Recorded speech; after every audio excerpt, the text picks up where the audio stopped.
As you board, please move across your car to make room for everyone, and kindly offer available seating to those needing special assistance. If you're standing, please hold on to the handrails and stay clear of the doors. They will be closing in a moment. Thank you.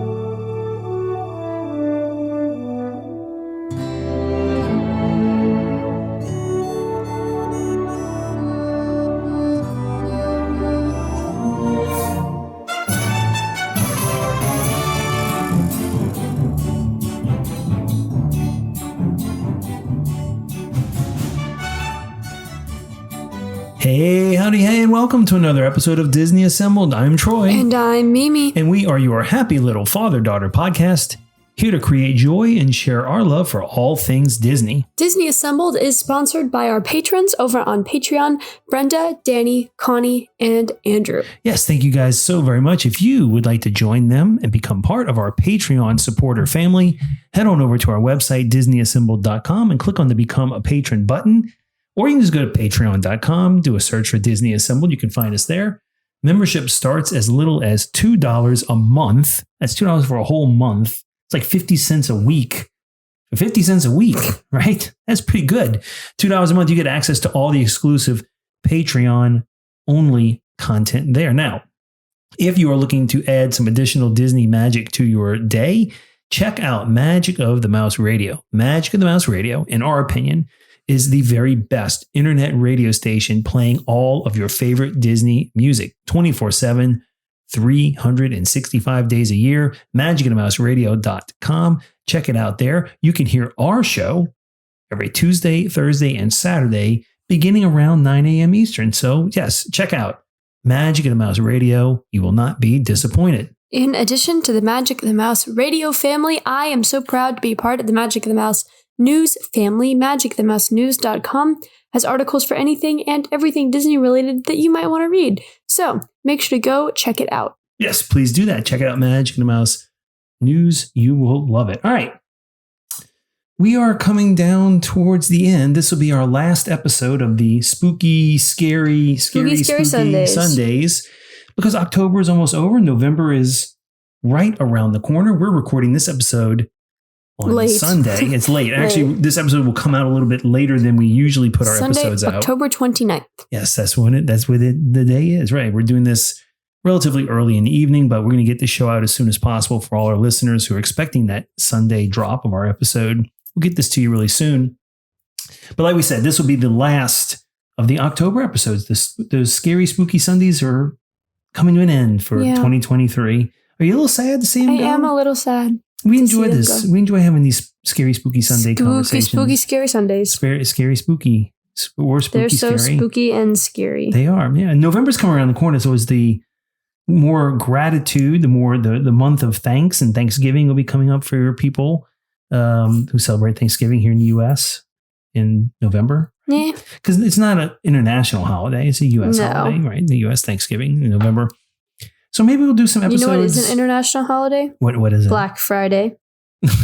So the day after Thanksgiving? I think if anything can unite the world, it's Black Friday. Shopping? Yes. Shopping for everyone. Correct. So I was going to say that in November, we deal with more of the, what would you call it? Like the gratitude stuff, the thank yous, the... we just sort of, we don't really theme our episodes around Thanksgiving. I was thinking maybe this year we might look at this. You and I should have a conversation. We might do a holiday theme. Oh, but there are so many people to thank out there, and so many people who have wanted to be on our show that have reached out to us, and we've reached out to them.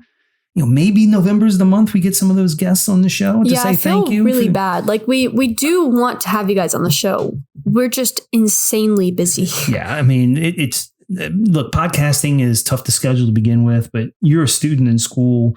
I have a very busy full-time job that takes a lot of time. So we do carve out this time together for you and I. And that's why we do this. We do this mostly for you and I. And part of it, too, is that my job doesn't give me my schedule like on time or early enough so that it like if we're like, oh, we can do something for Tuesday, but I don't know if I'm available on Tuesday or not. That's correct. So it's like we can't really schedule anything because we don't know what the schedule actually is. Yeah. So yeah. Well, there's that. There's that. Do you want to tell everybody what this week's main topic of the week is? We're going to a galaxy far, far away. We haven't had a Star Wars conversation in a long, long time on this podcast. Yeah, it's been a while for sure. And we wanted to wrap up Scary Spooky Sundays with a topic I don't think we've ever had this conversation. Addressed this specifically, yeah. What are we talking about this week? We are hitting Star Wars villains. I know we talked about villains last week, but what we're doing this week is a little bit different. So Papa and I each compiled our list of our top 5 favorite Star Wars villains respectively. And we're going to just compare, contrast, talk about it. We've talked about Star Wars before. We've talked about villains before, but this is going to be a little bit different. Yeah. And we're going to pull our list from either the movies, the TV shows, or the cartoons. Yeah. Not from the novel. So if it's a character that has not appeared on screen yet in some capacity, we're not going to include that one. Right. As a matter of fact, we for inspiration, we found an article on avclub.com, which was written back in, I think, September of this year. Yeah. Where it was the 18 most villainous Star Wars villains, and they ranked them. So we picked our 5. I don't know who you picked for your top 5. I have my top 5. I actually picked 3 that I don't like, that I think are just not good villains. Okay. I did not do that. But we'll do our top 5 list. We'll read about them, and we'll compare what we thought to what AV Club thought. Because, right. I mean, they're supposed to be the experts, I guess. I don't know.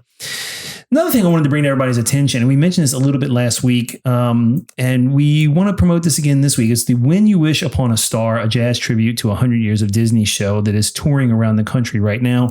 And I did want to give a moment to explain it in more detail, because last week we mentioned it, but we didn't do a really thorough job, I guess, of explaining what it really is. So if you're looking for something to do, maybe coming to a town near you, I'm not sure, you can check it out. But this is what it is. So it's celebrating Disney's 100th anniversary. IMG Artists brings you When You Wish Upon a Star, a jazz tribute to 100 years of Disney, with musical direction by Sean Mason and the newly created house band of the National Jazz Museum in Harlem. The tour will also feature vocalist Kim Nally and Sasha Dobson. Now, although it is not associated with Disney, the touring concert will perform songs that feature fan favorites from iconic movies like Snow White to Lady and the Tramp, Mary Poppins, and Toy Story to The Jungle Book. The reimagined songs have been arranged and recorded by Disney music fans such as Louis Armstrong, Miles Davis, Dave Brubeck, Diane Reeves, and Alfredo Rodriguez, and many more. Someday My Prince Will Come, He's a Tramp, and Everybody Wants to Be a Cat, and The Bare Necessities are just a few of the iconic songs which will be celebrated as the show looks back on the impact of jazz on 100 years of Disney magic. So, plenty of tour dates still available out there for When You Wish Upon a Star, jazz tribute to 100 years of Disney. It sounds like a great show. They are coming close to Disney Assembled headquarters. I don't think we're going to be able to make the show, though, because there's a conflict with our family's schedules that we have things going on. But it is a fantastic show. I did look up some of it on the YouTube, saw some videos, so I listened to some of the music. It is a fantastic looking show. So ladies and gentlemen, if you're interested in trying to catch some live jazz with a Disney theme to it, check out When You Wish Upon a Star, celebrating 100 years of Disney magic. Check them out. Look them up online. Look at when the tour dates are coming. And perhaps if they're coming to a town near you, you should check them out. Looks like a great show. Heck yeah. Heck yeah. All right. We have a topic. We do. We do have a topic. We also have a Disney dad joke of the week because, we can't do the topic until we get a good dad joke in this week, or at least a dad joke. That's, whether it's good or not, it's yet to be seen, I guess. That's so silly. All right. So are you ready for this week's dad joke? I am ready for this week's dad joke. Ladies and gentlemen, it is time for this week's Disney dad joke of the week. Oh, boy. Mimi. What? Jack Skellington. What about him? He always wins in every game he plays. He always wins. Do you know why? No. He always gets bonus points. Okay. Okay. Because he's a skeleton. 'Cause He he's gets a the skeleton. bonus points. Yes. So there I you get go. the joke. He always gets the bonus points. Guess That he is so wins. silly. Next. There it is. This week's Disney Dad Joke of the Week. Ladies and gentlemen, if you have a dad joke at a Disney variety that is appropriate for the show and you'd like us to consider using it, we would love to consider using it. Send us an email, disneyassembled@gmail.com, or you can shoot us a direct message on Instagram, Facebook, Faceback is crazy. Instagram, Facebook, TikTok, and the X or the Twitter, whatever you want. I still want to call it Twitter. I really don't want to go in and change all the icons on our websites and everything from the Tweety Bird to the X symbol. Yeah, I don't think you need to go in and change it. I guess it's not that important for the 5 people who may visit our website this week. All right. So, Star Wars, the dark side, the bad side. We're gonna go through our top 5 of the darkest of the bad guys in the Star Wars universe. And again, we're pulling from, avclub.com has that great article that inspired us. We're only using villains that appear in some capacity on the screen. All right. Before we get into the top 5, should I name the 3? Do you want to name the 3 I don't like now, or wait till the end? No, actually, it might be more fun to wait till the end. I want to wait till the end. We'll keep people in suspense. Like, which 3 would Troy really not? Or like, if you knock off 3 now, right, then they'll know what's not on the list. Exactly. Yeah. Okay. So, do you want to go first with your number 5 villain? Sure. Or do you want me to go first with number 5? I can go 5. All right. Number 5 for Mimi. Number 5 for Mimi. Are we going to do the drum roll this time? Do you want to do a drum roll? Sure. All right. Drum roll. Moff Gideon. I can't really explain this one because he's kind of a mid villain, but I just really like this character. As he has been developed through The Mandalorian. So his little description from this website says, Moff Gideon, a formal Imperial officer who later became warlord in control of a faction of remnant Imperials based around Mandalore. Okay, that was a run-on. Anyway, so The Mandalorian and Gideon masterminded the Great Purge of Mandalore, in which millions of people, the planet's proud warrior natives, were murdered by Imperial forces. With an insatiable lust for power, Gideon also sought to capture and kill Grogu so he could use the child's blood to create Force-sensitive clones of himself. It was never totally clear. Either way, he's a phony Mandalorian and a phony Sith Lord. So, You ranked him number 5 on your list? Yes. Where did he rank on AV Club's list? 18. 18. So he was up the first one they mentioned. The first one they mentioned at the bottom of their list. Right. But I think this character is very, I just really like this character. Like, he's not a good villain. That's not what I'm arguing. But I happen to like this character a lot. And I can't really explain why. Was his plan? Super unclear guess. But I like him. I think he's a good character. Well, there you go. Moff Gideon. I think it's been an interesting character to watch on the shows. Yeah, so sure. I think I can see how he would make your list because you're of a different generation than I am. And his character has just changed a lot throughout the course of the show in gone? A way that is very not weird. Gone? We're not quite sure. Yeah. Well, the laws of nature would say he's probably gone, but we have no idea. Yeah. Anyway. So there you go. Moff Gideon made the list. Number 5 for Mimi. Good job. All right. My number 5. Are we doing the thing for me too? Right? Yeah. Right. Number 5 for Troy. I'm going to go with Asajj Ventress. Okay. So Asajj Ventress is number 15 on the AV Club list. Well, on my list, number 5. All right. Not many people may know who Asajj Ventress is. So she, first of all, is a Sith assassin who served under Count Dooku and a relatively rare user of the dark side of the Force who actually has a pretty good reason to hate everybody because she's constantly getting betrayed. Mm-hmm. She is viewed, you can see Asajj Ventress' story mostly in Star Wars The Clone Wars. I will also mention that Asajj Ventress is one of the main characters and probably one of my favorite. I've read quite a few of the Star Wars novels, but one that I think is maybe among the best is a novel called Dark Disciple, where Asajj Ventress and Quinlan Voss, who is a Jedi, they have to team up. They're supposedly going to go take out Dooku, and obviously they don't, but it is an extremely good book. And Asajj Ventress' character really is explored in much more depth in that novel. But she can be seen in Star Wars The Clone Wars. She is eventually redeemed, more or less. But if things had worked out differently for her, Ventress could have replaced General Grievous as head of the Separatist army and joined Count Dooku as his apprentice. If he had somehow succeeded his master, Darth Sidious, which was never going to happen. So basically, if Dooku had risen to power over Sidious, Ventress probably would have been his apprentice instead of Grievous taking over the army. Unfortunately for Ventress, she was a villain in a show for kids, so she never really wins anyway. Very good character. If you have not seen the episodes of her in the Clone Wars, you should. She's pretty darn evil in those episodes. She's pretty ruthless.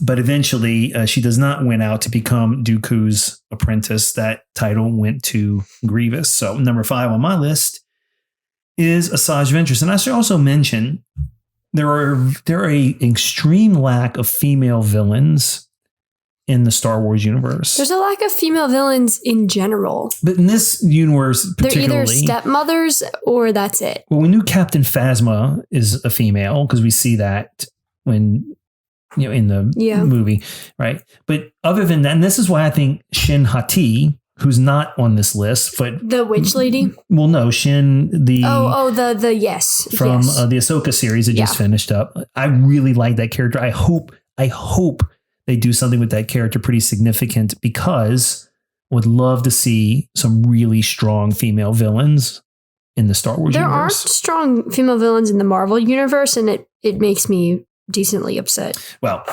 Asajj Ventress comes in at number 5 for me. All right, moving on. Number 4 for Mimi is Emperor Palpatine. Okay, Palps. So I think that it wouldn't have been fair to not put him on this list, considering pretty much everything that happens in the Star Wars canon as we know it happens because of him. I mean, he was pulling the strings behind the scenes. Pulling the strings, started the whole sitch. Like, boom, he's the reason. Okay, right. So he is described from this website as the physical embodiment of the dark side of the Force, the ultimate villain of Star Wars, and he's from a laundry list of He's in pretty much every property, Yeah, Phantom Menace, Attack of the Clones, Revenge of the Sith, Clone Wars, Bad Batch, Rebels, Empire Strikes Back, Return of the Jedi, Rise of Skywalker. He's in pretty much all of them. But why is he so bad? I don't know. Explain it to me. He's the most evil guy in the entire universe, to the point where all bad guys are ultimately revealed to be working for him in one way or another, even though that's not narratively satisfying and doesn't necessarily make sense. I agree with that, which is why I put him on this list. He is the master kingpin of everything that is Star Wars villainy. Every bad thing that happens in this series is his fault, from the Clone Wars to the Galactic Civil War to the rise of the First Order. The only reason he's not higher up on the list is because making I'm evil your whole personality is boring. So he rated 8. He was 8 on the list. You put him at number 4. I did. I really like this character. Like I said, I think he deserves to be on the list, considering that his nothing happens without him, right? I would like to see a Palpatine backstory. That could be interesting to me. I think there are some books with a Palpatine backstory. I don't want to read a book about Emperor Palpatine. So, all right, Palpatine comes in at number 4 on your list. I think Palpatine might show up on my list at some point as well. But he won't be at number 4, because number 4 on my list is Cad Bane. Oh, because I wanted to put him on my list so badly. So Cad Bane is number 14 on AV Club's list. He comes in at number 4 on my list. The greatest and most feared bounty hunter in the galaxy, at least in the specific window after Jango Fett is killed and before Boba Fett replaces him as Star Wars' most awesome dude. He is in the Clone Wars, the Bad Batch, and the Book of Boba Fett in live action, which is really cool. Cad Bane is more ruthless than the average Star Wars villain, even other bounty hunters, which means he's perfectly happy to work for people who are much higher up on his list. He's also a rare normie who can hold his own against a Jedi, even multiple Jedi, making him a major threat. So first of all, Cad Bane, I think he looks great. He's got that Old West gunslinger vibe to him. Yeah. And if you watch him in the Clone Wars cartoon, he was really something else. He was pretty evil, pretty villainous, didn't mind taking out whoever. And when they say he held his own against Jedi, he does. Cad Bane can go toe-to-toe with Jedi and really hold his own. And as a matter of fact, there was an episode with Cad Bane in it that Quinlan Vos actually appeared in the Clone Wars TV show with Obi-Wan, and the two of them battled Cad Bane, and Cad Bane pretty much held his own against both of them. Pretty bad dude there. Yeah, I just think he's a cool character. I think when he showed up in the Book of Boba Fett, I was all excited to see him in live action. And just made a list for me at number 4, Cad Bane. This list was really difficult for me to make, and my list ends up being like super basic, but like it was really hard, you guys. It was really hard to make this list. He's such a cool villain. He is a cool villain. The one that I wanted to put next was like any bounty hunter, like just sort of generically, like if you're a bounty hunter in the Star Wars universe, in the generation of Boba Fett, you're really cool.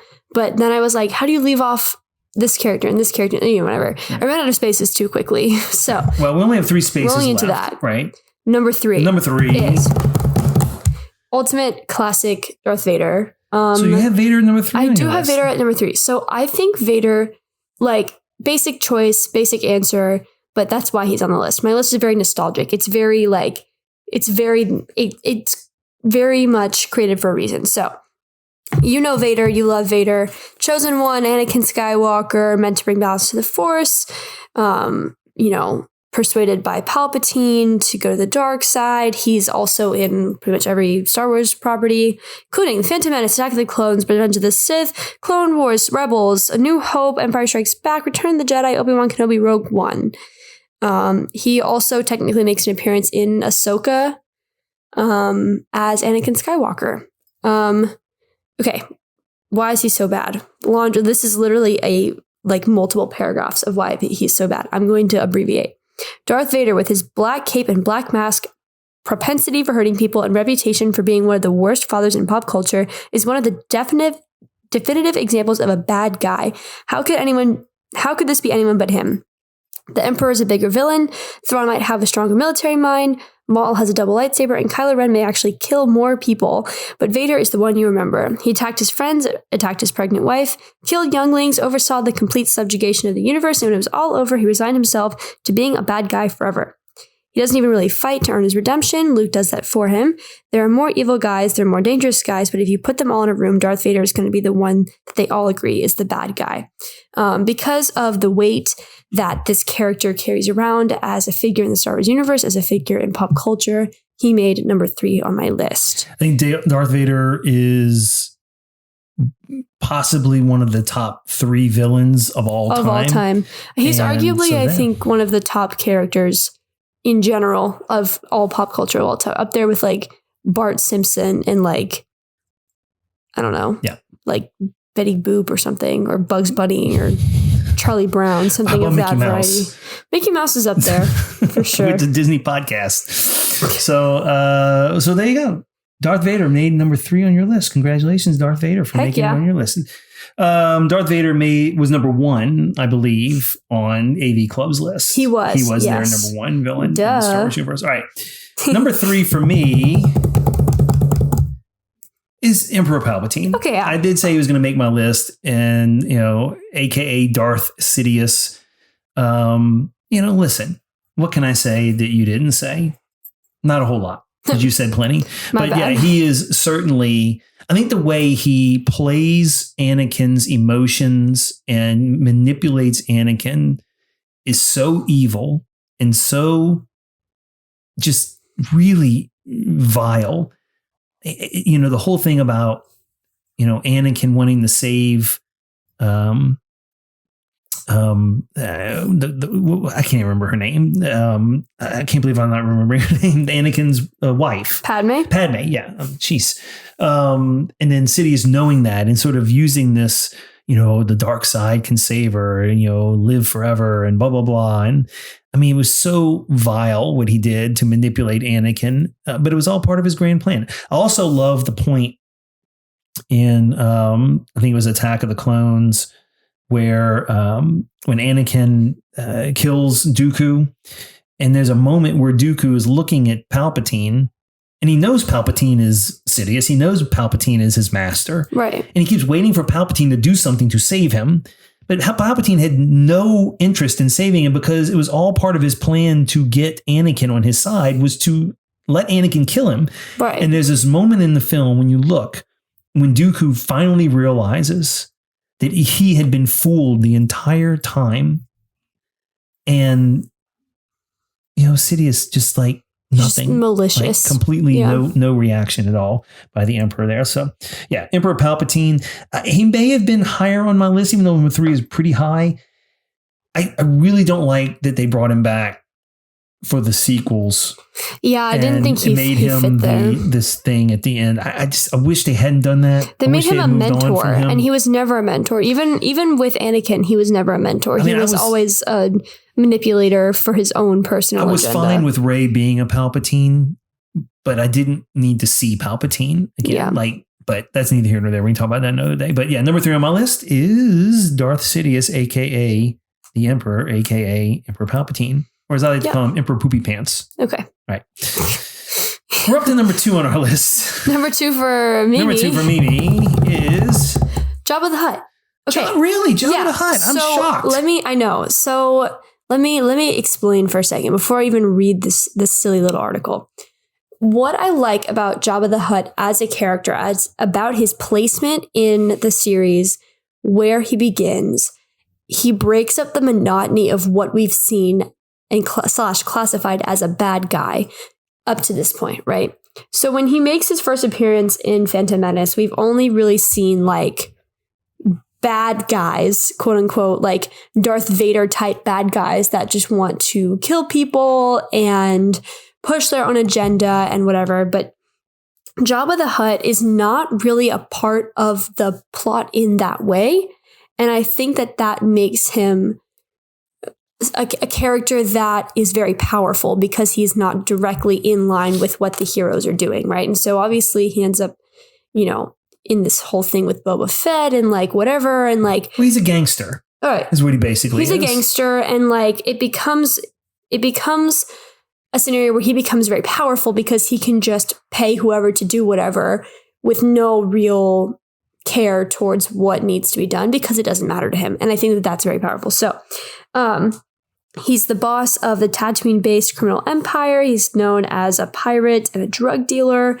He makes appearances in a bunch of things: Phantom Menace, Clone Wars, New Hope, or one version of A New Hope, and Return of the Jedi.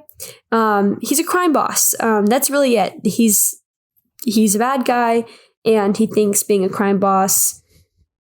No, just kidding. He objectifies women, he feeds people to his pet monster, and he's just mean. And I think he's a really silly villain. Also, kids love him. Kids think he's so silly. And boom, that's it. Listen, Jabba the Hutt is an important villain. I like Jabba the Hutt too. Didn't make my list, but I can see him being up there among the top. He's just like a figure, and I can't really explain it. Like not in the way that like Darth Vader is a figure, but like, doesn't Leia kill him? Doesn't she like wrap her chains around him? She does kill him, but I think like when you think about that like trilogy, you think about Yoda, and you think about obviously the core 3, Chewie, Vader, and Jabba the Hutt. That's at least in my opinion, because I think like that scene is obviously iconic for many reasons. Sure. Mostly Leia-related reasons. But he's there. Yeah. So. There it is. All right. Jabba the Hutt, number 2 on your list. Good job, Mimi. All right, we're up to number 2 on my list. And you ready for the countdown? Ready? Yeah. Number 2 for Papa is Darth Maul. I really like Darth Maul. First of all, looking at Darth Maul, it just looks evil. Yeah. Darth Maul just looks evil. I mean, he's got this look about him. Phantom Menace, not Phantom Menace, that's the movie he was in, but AV Club has Darth Maul ranked number 3 on the list, and he made number 2 on my list. So pretty close, right? Pretty close there. He's the first apprentice of Darth Sidious, or at least the first one we see in the movies, because remember, he goes in the very first movie, Phantom Menace, he's sent out. Ooh, Maul is actually so much more than just a guy with a double-bladed lightsaber. It was also the first time I saw a double-bladed lightsaber, which was so cool. You can see Maul in the Phantom Menace, the Clone Wars, Rebels, which is where he dies. First of all, if you haven't seen the scene, if you have not watched the scene where Obi-Wan disposes of Maul in Rebels, it's an extremely well done scene, even for an animated show. You should watch that. It's really good. And he also appears at the end of Solo, a Star Wars story. Maul's story doesn't really begin until after he gets cut in half by Obi-Wan Kenobi. So again, first movie he's in, gets cut in half. We all thought he was dead. he was so popular. No, he ain't dead. He survived that naturally. And he got this pair of robot spider legs. And then he got some regular robot legs. And then he formed a group called the Shadow Collective, which is a powerful bad guy faction that threatened to destroy the Republic, then the Empire, and even the Sith. It didn't work out for him, but he positioned himself as a bigger bad guy than all the other bad guys. And there you go. He was really there. And so some of the best animated scenes involve Maul. Like I just said, in Rebels, the death scene with Obi-Wan.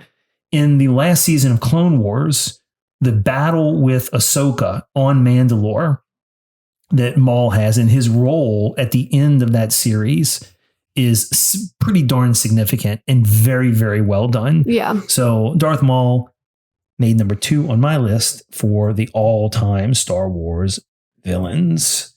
Boom. Go Maul. Boom. All right, there you go. We're up to number 1 now. You have a number 1. I have a number 1. People probably guess what my number 1 is. Is it the same number 1? I don't think it is because, well, I know it's not. And I think people will guess what mine is. But let's do yours first. So number 1, Star Wars villain, according to Mimi, is... Darth Maul. I love Darth Maul. There you go. I have always been a Darth Maul fan long before I even understood what Star Wars was and what the plot was and all the things. Because, when you're a kid, you're just like, oh my gosh, look, it's Star Wars. And then you find one character that you just latch onto. Yeah, Darth Maul. I love Darth Maul. I think he's a fascinating character. I think he is an interesting, cool, intimidating character design. Double-bladed lightsaber is fire. His whole thing in Rebels is insane. And I like that they developed him more as a character instead of just being the guy who dies in the first, 35 minutes of Phantom Menace. There you go. I've lost my train of thought mid-sentence, but I really like Darth Maul, and I would like to see more of him in a live-action scenario. I don't think we need a whole Darth Maul series, but something about that era. Can we get can we get an Obi-Wan sequel, except it's about Qui-Gon and it's about him? Well, Obi-Wan's series takes place somewhat kind of around then, but right not before really. Star Wars Rebels. Yeah. And so technically you could have, if Obi-Wan had another season, there could be some Maul eventually in there. Didn't we see Darth Maul as a live action character? No, we did. There was a Darth Maul cameo. Yeah, in Star Wars. What show was it? At the end of Solo. Oh, is that really what it was? Yeah, That was a show. He was like that hologram at the end of the movie. And then they never made another movie about that again. Yeah, well, I wish they would, because I kind of like Solo. Yeah. Anyway, Darth Maul. All right, so number one was Darth Maul for you. All right, good job. All right, we're up to number 1 on my list. It probably won't come as a surprise to anyone because I have not mentioned this character yet. But number 1 for Papa, Darth Vader. Yeah. I mean, he's number 1 on the AV Club list. He is the OG original back. I'm going to tell you something. I was 6 years old when the first Star Wars movie came out, A New Hope, 1977. I really did not want to go see this movie. And I'm going to tell you why. Darth Vader scared the ever-loving bejesus out of me. This character was so frightening to me as a 6-year-old child in 1977 that the idea of going to a movie theater and seeing this character menace people, I was literally shaking going in. My parents took me, B and Poppy. They took me to the movie. Yeah. They kind of forced us to go. They forced me to go because they're like the line. This is back when Star Wars, you had to wait in line. We had to wait for a whole, if I remember correctly from the stories I've heard, we had to get there 2 showings before our movie. Oh my God. Because the line was waiting. I mean, because they just don't do movies like that anymore. They don't do That's movies crazy. like that anymore. Well, they did with the Five Nights at Freddy's movie, but that is for next week. Continue. Okay, whatever. So, but Darth Vader, he is, like you said, in pop culture, he is among the most recognizable villains in the history of villains. And of course, I am your father. Iconic line. Right. And I am your father. Yeah. And so apropos. So Darth Vader is the number 1 villain for me in the top 5 Star Wars bad guys. All right. Do you want to recap our list real quick? I can. I'm just looking to see if Darth Vader falls on this most recognizable characters list.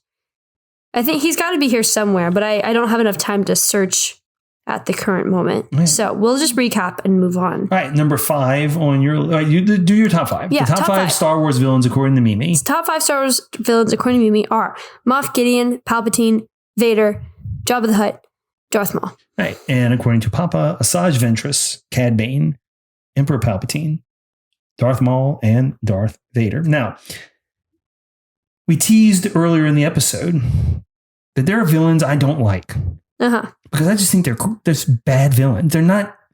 I really didn't like them as villains. I never thought they were very evil, even though they were bad guys. But, interrupting for a second. Okay. Darth Vader is ranked 7th out of 100 on Wiki Fandom top 100 most iconic fictional characters. well, there you go. So look at that. Right. Okay, continue. Good job. Right. Characters you hate. I just don't like these characters. I thought they were villains, but either they weren't flushed out well or their storyline was just absolutely ridiculous and made no sense to me. And I thought they were just not... I don't know. I just didn't like them. Right. Villains that are like the plot line of Falcon and Winter Soldier.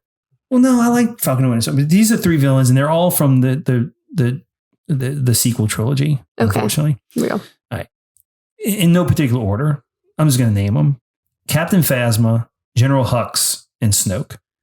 Just this bad Snoke villains. is such an awful villain. I mean, there was Snoke is nothing such to a him. mid character. Like, I do not care about Snoke at all. Right. I mean, I just had to throw that out there because I just think these 3 characters, I mean, and Kylo Ren was awful character, great story, great acting, but he didn't make my top 5 list. And he's just... Kylo Ren's more of an anti-hero than... I don't want to talk about Kylo Ren. Kylo Ren's more of an anti-hero, and I think we could talk about him for a whole episode. But Snoke is such an average character, and plotline made no sense there. Hux is a glorified clone. Hux was just like... Clone trooper, stormtrooper. No, that was Phasma. No, Hux was the guy with the red hair. No, I know who it is. Okay, Phasma is just a stormtrooper.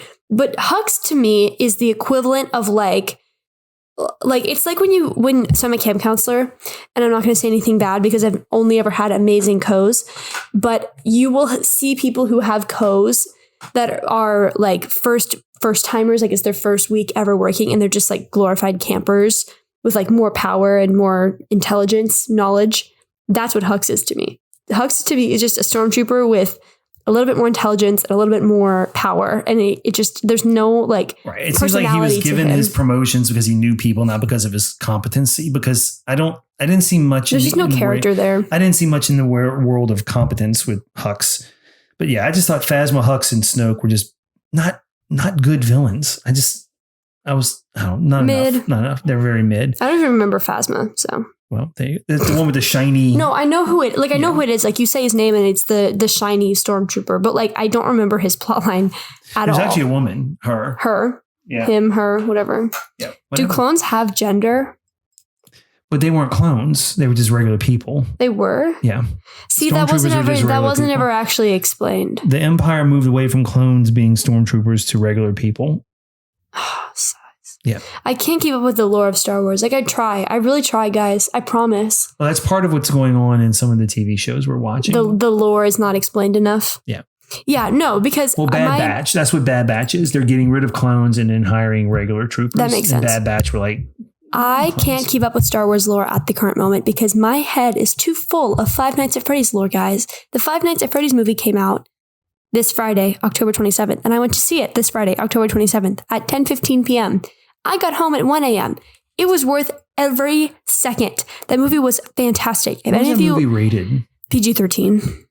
It should have been rated R, personally. I think it should have been a little bit more scary because those games are terrifying. Like, I mean, come on. Like too many kids play those games. Yeah, it's just a kid's thing. It's not a kid's game, though. I know. I'm not going to get into the lore because the show is happy and silly and fun, and the lore of these games is actually horrifying, but they're not kids' games. If you want to hear about Five Nights at Freddy, join our Patreon. If you want to hear about Five Nights at Freddy's, you can go check out my podcast.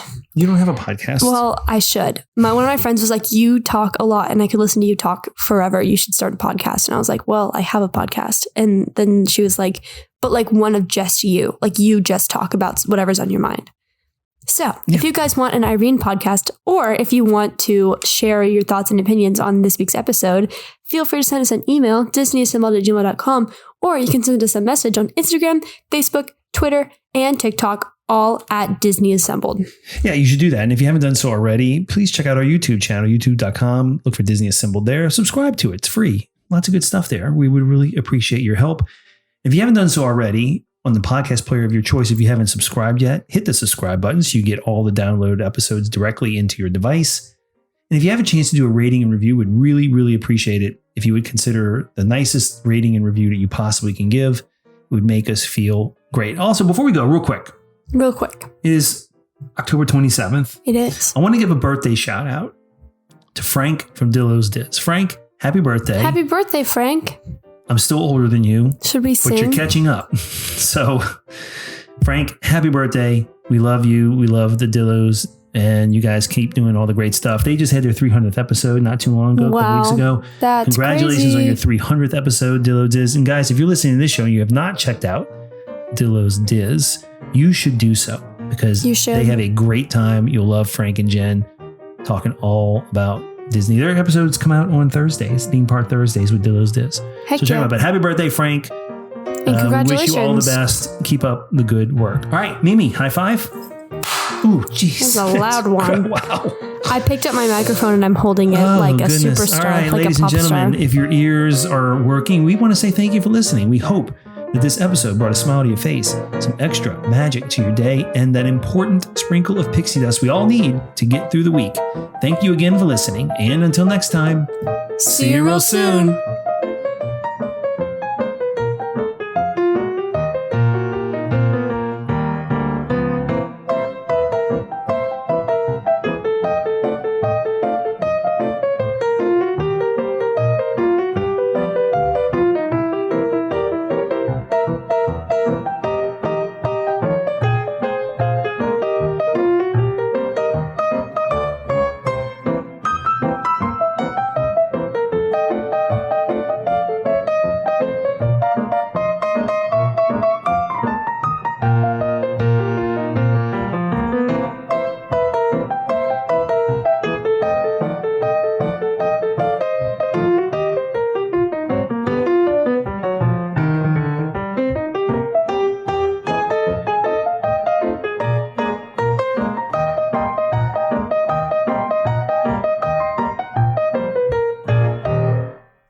Ladies and gentlemen, please collect your belongings, watch your head and step, and take small children by the hand.